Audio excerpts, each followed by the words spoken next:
आपने देखा होगा ये सेटिस्फेक्शन माइंड इतना डेंजरस है, इतना खतरनाक है कि आपके एरिया में ऐसे ऐसे लोग होते होंगे 20 साल 50 साल पहले जाके देखो, जिनके परिवार, जिनके बाप दादा अपने एरिया के बड़े बड़े जमींदार हुआ करते थे। आपने देखा होगा, ऐसे एग्जाम्पल आप सबके एरिया में होंगे। और आज उनकी 2-3-4 पीढ़ियों के बाद उनका परिवार की हालत ऐसी हो गई, किसी के घर में 2 वक्त की रोटी के लिए नौकरी करते हुए दिखाई दे रहे हैं। ऐसा है नहीं? Yes sir. क्यों हुआ ऐसा? क्योंकि उस पूरे फैमिली के अंदर सेटिस्फेक्शन मोड, सेटिस्फेक्शन माइंड चला गया। उसके पूरे फैमिली के अंदर बाप दादाओं के पास 100 एकड़ जमीनें थी, तो उन्होंने सोचा भाई हमें क्यों मेहनत करना, 100 एकड़ की जमीन है, क्या टेंशन है, मस्त जिंदगी चल रही है। तो जो बच्चे पैदा हुए, 4 बच्चे, सबके खाते में कितना गया? 25-25 एकड़। क्योंकि बापू को देखा था मजे करते, उसने भी बोला 25 एकड़ है ना अपने पास, क्यों टेंशन लेना, हम भी मजे करेंगे। सेटिस्फाइड हो गए। जबकि 25 एकड़ को 500 एकड़ में भी कन्वर्ट किया जा सकता था, लेकिन इस पर उन्होंने फोकस नहीं किया। वो सेटिस्फाइड हो गए। काम क्यों करना, मेहनत क्यों करना। उनके 5 बच्चे, अब कितना हो गया? 5-5 एकड़। और उनके 5 बच्चे, अब कितना होगा? 1-1 एकड़। और उनके 5 बच्चे, अब कितना हो गया? 4-5 पीढ़ियों के बाद हालत ऐसी हो गई, जो राजा हुआ करता था, जमींदार हुआ करता था, किसी के घर में उनके बाल बच्चे नौकरी करते हुए दिखाई दे रहे हैं। ये सेटिस्फाइड माइंड की रिजल्ट। हम सबका माइंड भी ऐसे सोचता है, यार ठीक है ना यार, 20,000 आ रहे हैं, क्या टेंशन है। आज कई लीडर्स को देखता हूं 5,000 का महीना आ रहा है, क्या टेंशन है, 5,000 आ रहे हैं, अपना काम चल रहा है। तो आपकी माइंड जैसे काम कर रही है ना, आपकी जीवन वैसी होती चली जाएगी। ऐसी जैसी महान अपॉर्चुनिटी मिलने से कोई फर्क नहीं पड़ता। आपको कोई भी चीज कैसे काम आती है, इससे फर्क पड़ता है। क्या उसका रिजल्ट है, इस बात से आपको फर्क पड़ता है। आपने एक कहानी सुना होगा कि एक इंसान पर बड़ी मेहनत करता था और मांस बेचने का भी धंधा करता था, मांस बेचने का। बड़ा गरीब था, उसकी हालत बड़ी खराब थी। एक बार एक महात्मा जी उस एरिया से गुजरे, तो वो जाता है, महात्मा जी की पूजा पाठ करता है, सेवा बड़ी अच्छा से करता है। महात्मा जी खुश होते हैं, बोलते क्या चाहिए बच्चा? बोला महात्मा जी बड़ी गरीबी है, मुझे कुछ ऐसा माध्यम दे दीजिए जिससे मेरी गरीबी मिट जाए। तो महात्मा जी ने खुश होकर अपने पोटली से एक पत्थर निकाला और उसको दे दिया। बोला जाओ तुम्हारी गरीबी दूर हो जाएगी। वो पत्थर लेकर आया और उस पत्थर को पीछे रख दिया। अब वो डेली सुबह घर में से निकलता तो उस पत्थर की पूजा क्या करता था और जाता था, दिन भर मांस काटता था, बेचता था। 5 साल गुजर गए, लेकिन उसकी गरीबी खत्म नहीं हुई। वो दिन जब प्रतिदिन सोच रहा था कि मैंने पत्थर की पूजा तो बड़ी अच्छे से करी, जो जो बताया सब कुछ किया तो सही, लेकिन गरीबी आके खत्म हुआ क्यों नहीं। 5-6 साल बाद फिर से बाबा जी आया, पहुंच गया दूसरे में। बोला बाबा जी छली करना था तो मेरे से क्यों किया, मैंने कौन सी कमी छोड़ी थी। बोला क्या हुआ? बोले हुआ क्या, आपने बोला तो पत्थर लेके जाओ तेरी गरीबी दूर हो जाएगी, लेकिन अपना साथ तो कुछ हुआ नहीं। बोला अच्छा नहीं हुआ? बोला बिल्कुल नहीं हुआ। बोला लेके आओ पत्थर। वो पत्थर लेके आया। बोला तेरे यहाँ लोहे का जो सामान है वो लेके आता। तो उसके यहाँ तराजू था जिसमें वो तौल के लोगों को बेचता था मांस, वो तराजू लेके आया। अब जैसे वो बाबा जी ने वो पत्थर उस तराजू में टच कराया, वो सोने का हो जाता है। अब उसकी हालत खराब, ये कैसे हो गया? बोला बेटा जो मैंने तुझे दिया था वो पारस पत्थर, लेकिन तूने इसका इस्तेमाल कर दिया।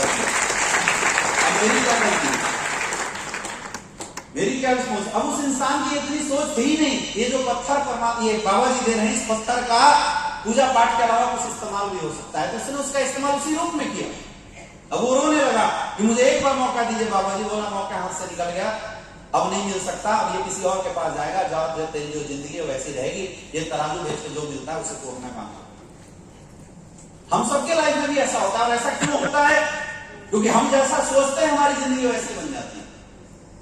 हमें आदत ही नहीं है बड़ा सोचने की, हम छोटे छोटे चीजों में उलझे रह जाते हैं। एक ऐसा भी माइंडसेट होता है जिसकी सोच विजनरी होती है। हम 4 घंटा काम करके थक जाते हैं, लेकिन कुछ ऐसे भी लोग हैं जिनके पास पैसे की कोई कमी नहीं। आपको क्या लगता है मुकेश अंबानी को पैसे की कमी है? नहीं सर, नहीं सर, डेली ऑफिस जाता है। Yes sir, yes sir. Amitabh Bachchan को ऑफिस के पैसे की कमी है क्या? No sir. लेकिन आदमी 10 घंटे 12 घंटे 18 घंटे का भी शूटिंग कर रहा है।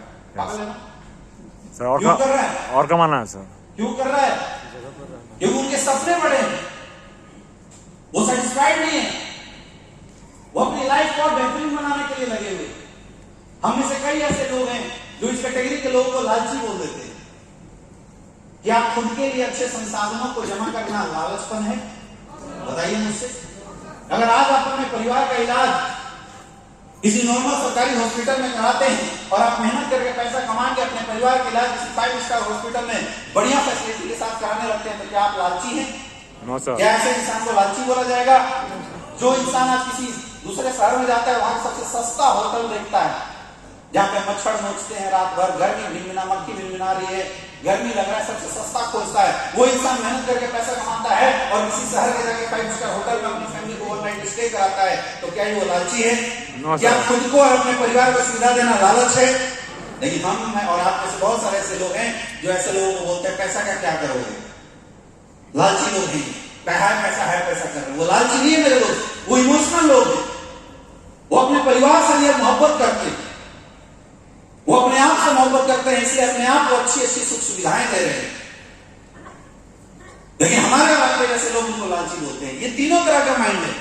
अब ये आपको के ऊपर डिपेंड करता है कि आपका दिमाग किस तरीके से सोचता है। आज मैं आपको ट्रेनिंग में कुछ भी बताऊं, कुछ भी समझाऊं, लेकिन वो बातें आपका माइंड तभी एक्सेप्ट करेगा जब आपका सोचने का तरीका सही होगा। अगर सोचने का तरीका ही सही नहीं होगा तो आप इसका मतलब कुछ और निकाल लोगे। प्रॉब्लम यही है लोगों की। इस इंडस्ट्री में आने के बाद भी 6-6 महीने के अंदर लोगों के रैंक क्यों नहीं खुल रहे हैं? क्योंकि प्लेटफॉर्म तो मिल गया, माइंडसेट अभी सही नहीं हुआ, सोचने का तरीका भी हमारा नहीं बदला। हम आज भी, क्योंकि 15-16 हजार में ये बिजनेस मिल गया, आज भी हम इसको बहुत हल्के में ले रहे हैं। आज भी हम इसको सीरियस नहीं हो पाए। हम 10,000 की जॉब को तो सीरियस लेते हैं, सुबह 9 बजे घर से बाहर निकलते हैं, 10 बजे तक एग्जैक्ट जाके रिपोर्टिंग करते हैं, लेकिन यहां ट्रेनिंग में आना हो तो कोई 12 बजे पहुंच रहा है, कोई 1 बजे पहुंच रहा है। ये हालत है हमारी। गड़बड़ी यहां है, गड़बड़ी यहां है मेरे दोस्त। और मैं बोलता हूं, आपकी गरीबी से अमीरी की लड़ाई में सबसे बड़ी लड़ाई इस दुनिया समाज से नहीं है, परमात्मा से नहीं है, तुम्हारे खुद से लड़ाई है। क्योंकि जिसने अपने माइंड की लड़ाई को जीत लिया वही इंसान अमीर बनता है।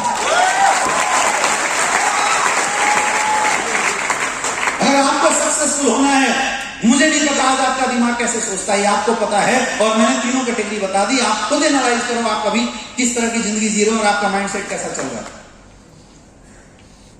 अगर सफल होना है तो इस माइंडसेट को कन्वर्ट करना पड़ेगा, चेंज करना पड़ेगा। क्या तैयार हो? Yes sir.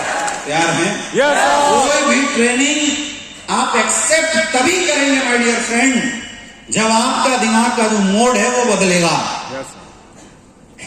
यस या नो? Yes sir. अरे रेडियो को भी सही चैनल लगाना है, उसकी फ्रीक्वेंसी सही जगह सेट करनी पड़ती है। यस या नो? Yes sir. रेडियो में चीज सुनना है, उसका पॉइंट ट्यून करना पड़ता है, नहीं करना पड़ता? कुकू एफएम सुनना है, कुछ और ट्यून करना पड़ता है। यस या no? Yes sir. TV channel में भी रिमोट से बटन तो बदलने पड़ते नहीं बदलने पड़ते? किसी सोच लेने से काम हो जाएगा हर जगह। वैसे आपको अपने माइंड के ट्यूनिंग को चेंज करना पड़ेगा। क्या चेंज करने के लिए तैयार हो? Yes sir. देखो, मुझे नहीं पता आज आपका माइंड कैसे सोचता था, लेकिन आज इस हॉल में इस ट्रेनिंग के बाद हम जाएंगे तो अपने माइंड सेट को बदल के जाएंगे। सबसे पहले तो आज आपको मेरे से ये वादा करना पड़ेगा। कितने लोग करने के लिए तैयार हैं? Yes sir. क्या बदलाव के लिए तैयार हो? Yes sir. क्या बदलाव कर सकते हो? Yes sir. सोचने का तरीका बदल सकते हो? Yes sir. सोचने का तरीका बदल सकते हो? Yes sir. जो भी बातें बताई जाएगी उसको एक्सेप्ट करना। हम लोगों की प्रॉब्लम क्या होती है, हम वही एक्सेप्ट करते हैं जो हमें अच्छा लगता है, और जो हमें अच्छा नहीं लगता है उसको हम एक्सेप्ट नहीं कर सकते। मेरे दोस्त, जरूरी नहीं है कि जो आपको अच्छा लगे वो सही हो। यस या नो? कई बार कड़वी चीजें ज्यादा आसान और आरामदेह होती है, जैसे आयुर्वेद। कड़वा लगता है लेकिन रिजल्ट तगड़ा देता है। यस या नो? लेकिन हम सबकी आदत है, कोई हमसे मीठा मीठा बात बोलेगा, हमें लगता है हमारा शुभ चिंतक है, लेकिन कोई अगर कड़वी और डांटने वाली बात बोलता है, हमें लगता है हमारा दुश्मन है। मेरे दोस्त, गुरु कुम्हार शिष्य कुंभ है, कड़ी कड़ी काढ़े चोट, भीतर हाथ सहार दे, बाहर बाहे चोट। सुना नहीं सुना? नहीं सर। यस या नो? तो कई बार चोट मारने वाले लोग, तीखा बोलने वाले लोग और डांटने वाले लोग तुम्हारी जिंदगी में भला कर जाते हैं, लेकिन हमारी आदत है कि हम चटुकारों के पीछे घूमते रहते हैं। वाह, बात बहुत बड़ी बात है। तो हो सकता है कि आज की ट्रेनिंग, आज की सेशन में जो बातें बताई जाए, कुछ बातें आपको कड़वी लग सकती है, लेकिन यही समझ लेना, कड़वा है पर मेरा है। कड़वा लगेगा लेकिन काम जबरदस्त करेगा। क्या एक्सेप्ट करने के लिए तैयार हो? यस सर, हाथ उठा के बोलिए यस सर, हम एक्सेप्ट करने के लिए तैयार हैं। जो बातें बताई जाएगी उसको पूर्ण एक्सेप्ट करना, आधा अधूरा नहीं।